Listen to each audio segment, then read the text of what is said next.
Démocrates et indépendants, M. Vercamer. Merci Madame la Présidente.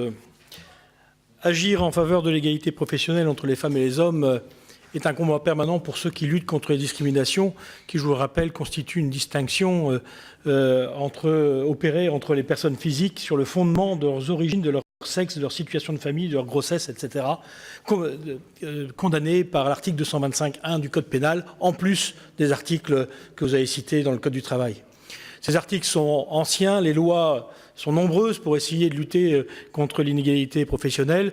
Malheureusement, cette inégalité a la vie dure, et même s'ils sont un principe constitutif de notre République, malheureusement, il faut constater que les entreprises, la société elle-même ne avance qu'à vitesse très réduite. Et donc, des lois, des rappels, des règlements peuvent être nécessaires pour rappeler à chacun les règles qui constituent l'égalité entre les hommes et les femmes, leur rappeler que ce principe constitutif de la République est un principe qu'il faut atteindre. La gestion des carrières, le temps de travail, la rémunération, les motifs d'insatisfaction dans le milieu professionnel sont nombreux. Également, on peut rajouter le problème de la discrimination à l'embauche. Un certain nombre de métiers, les femmes sont surreprésentées dans un certain nombre de professions, puisque 47% des femmes se concentrent sur une douzaine de métiers, et au contraire, elles sont quasiment absentes de certains autres métiers.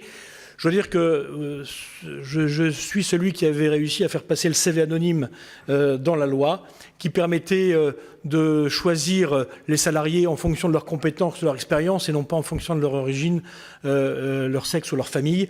Malheureusement, François Rebsamen a supprimé ce dispositif pendant ce mandat, et donc on a un peu reculé dans ce mandat dans la lutte contre la discrimination.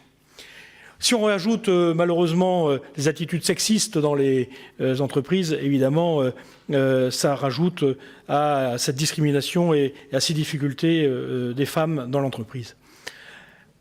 Alors, ces chiffres soulignent que l'égalité professionnelle est une question toujours légitime. Pour autant, malgré les intentions louables, Madame la rapporteure, il faut reconnaître que certaines mesures de cette proposition de loi ne semblent pas opportunes. Les dispositions relatives au recrutement apparaissent davantage comme des mesures d'affichage, dans la mesure où notre arsenal législatif permet déjà de condamner le recruteur. On vient de citer toutes les lois auparavant, si jamais donc ces recruteurs se livraient à des pratiques discriminatoires. Je dois rajouter que le Code pénal en rajoute encore d'ailleurs une possibilité de sanction. Il ne me semble pas non plus propice de créer de nouvelles obligations pour l'ensemble des entreprises, mais il conviendrait plutôt, sur ce sujet, d'encourager les bonnes pratiques et la publication de statistiques en matière de recrutement ou d'éviter de pouvoir pratiquer la discrimination. C'est ce que j'avais essayé de faire avec le CV anonyme. S'agissant des mesures relatives au temps partiel, les députés du groupe UDI restent très prudents. Face à la crise économique que traverse encore notre pays et au chômage de masse, il serait davantage opportun de développer la flexibilité du travail plutôt que de multiplier les mesures restrictives à l'embauche. Si nous partageons la volonté de réduire le recours excessif au temps partiel et de lutter contre le temps partiel subi, nous estimons également que cet objectif ne doit pas, une nouvelle fois, mettre en danger l'équilibre de l'entreprise et de secteurs d'activité qui, malheureusement, ont besoin de temps partiel ou de branches professionnelles qui, d'ailleurs, vous l'avez indiqué dans votre rapport, ont négocié et ont trouvé des accords de branche.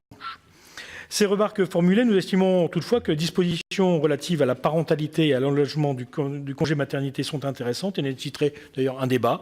D'ailleurs, je suis heureux que le groupe socialiste ait décidé de maintenir cet article, et donc ça permettra d'avoir effectivement un débat sur le sujet, en commission ou en séance.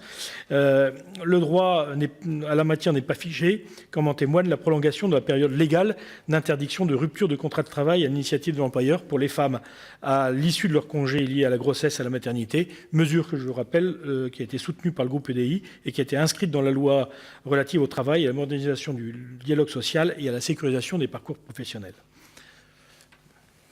Merci, M. Vercamer. Pour le groupe 2RDP Radical